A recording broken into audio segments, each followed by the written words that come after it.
Dans cet épisode, nous plongerons profondément dans les origines historiques du conflit israélo-palestinien et les histoires entremêlées des peuples impliqués.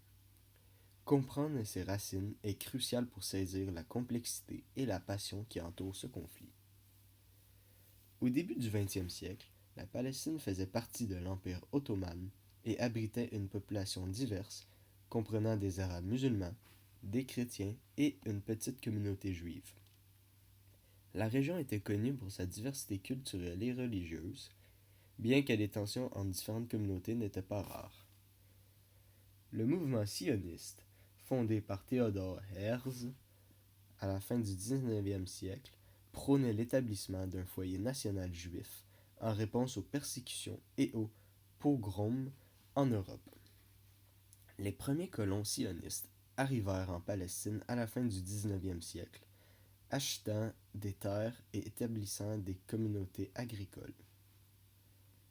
En 1917, la déclaration Balfour, émise par le gouvernement britannique, exprima son soutien à l'établissement d'un foyer national pour le peuple juif en Palestine. Cette déclaration suscita des espoirs parmi les sionistes, mais alarma les Arabes palestiniens qui craignaient pour leur avenir dans la région. Après la Première Guerre mondiale, la Société des Nations confia à la Grande-Bretagne le mandat sur la Palestine, avec la double obligation de faciliter l'établissement d'un foyer national juif tout en protégeant les droits civils et religieux des habitants arabes. Cette double mission se révéla de plus en plus difficile à concilier à mesure que les tensions montaient entre les deux communautés. Les années 1920 et 1930 furent masquées par une montée des violences entre juifs et arabes. En 1929, des émeutes éclatèrent à Jérusalem, Hébron et Safed, causant des dizaines de morts des deux côtés. La révolte arabe de 1936 et 1939 contre le mandat britannique et l'immigration juive fut l'un des épisodes les plus violents de cette période. La Seconde Guerre mondiale bouleversera la situation. Le Shoah révéla l'ampleur de la persécution des Juifs en Europe, renforçant le soutien international à la cause sioniste. Après la guerre, la pression pour permettre une immigration juive massive en Palestine augmenta, malgré l'opposition arabe.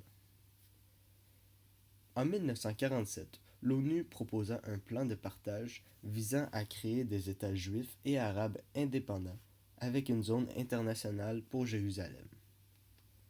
Les Juifs acceptèrent ce plan, mais les Arabes le rejetèrent, le percevant comme une injustice et une spoliation de leurs terres.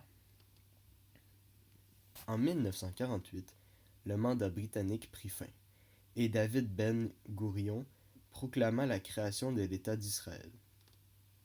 Immédiatement après, la coalition de pays arabes déclara la guerre à Israël. Ce conflit, connu sous le nom de guerre israélo-arabe de 1948, se solda par la victoire d'Israël et l'armistice de 1949, mais aussi par l'exode d'environ 750 000 Palestiniens, un événement traumatique pour les Palestiniens appelé Nekba, ou catastrophe. Les conséquences de cette guerre furent profondes et durables. La majorité des réfugiés palestiniens ne purent retourner dans leur foyer, créant un problème de réfugiés qui persiste à ce jour. Les territoires restants de la Palestine mandataire furent divisés entre l'Israël, la Jordanie et l'Égypte. La période entre 1949 et 1967 fut marquée par des tensions continues, des escarmouches frontalières et des attaques de fedayins.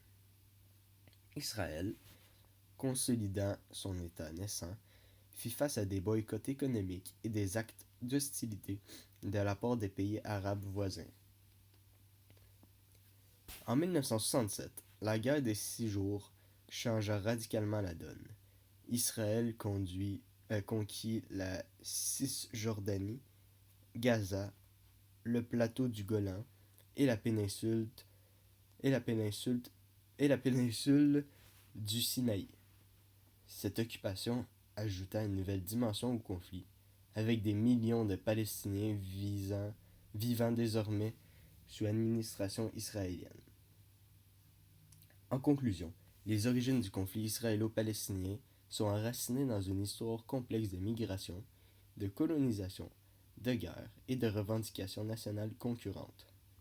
Ces événements historiques ont façonné les identités nationales et les perceptions des deux peuples, rendant toute solution durable particulièrement difficile à atteindre.